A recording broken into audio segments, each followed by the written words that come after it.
Before preparing for the assassination, he deliberately called the sheriff to taunt him, claiming that he is about to commit a crime again. In reality, his target was the sheriff himself. However, just as he was about to pull the trigger, two women suddenly appeared next to the sheriff, one of them tapping him on the shoulder. The killer saw this. He guessed that the woman might be the sheriff's wife, so he said tentatively, "By the way, you have a very pretty wife."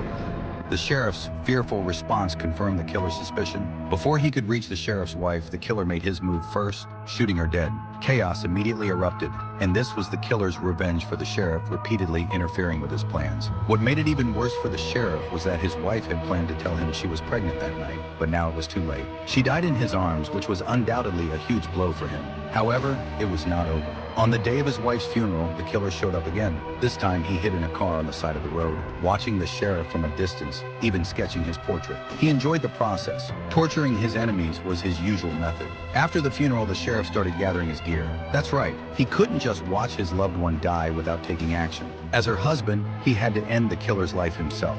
At this time, the killer was also preparing for the next assassination, but he didn't expect that he would become the sheriff's must-kill target. Back at the police station, the sheriff analyzed the drawing the killer had left behind and unexpectedly discovered a clue about the killer's next target. Detectives immediately took action and rushed to the target's location. This time, the killer's target was the local city planning commission. The sheriff quickly reported the situation to his superiors and requested armed support. By then, the killer had already appeared near the target. He pulled a rectangular box from his car's trunk, clearly containing weapons. Soon after, a large armed force arrived at the federal courthouse, where the commissioner was about to appear, sealing off the entrance completely. No one, not even a fly, could get through. Everyone thought the killer would abandon the mission, but instead, he appeared in an unexpected place. He pulled out special tools, opened the train control system, inserted a decoder, and started hacking the system. At that moment, a nearby passenger noticed the killer's suspicious behavior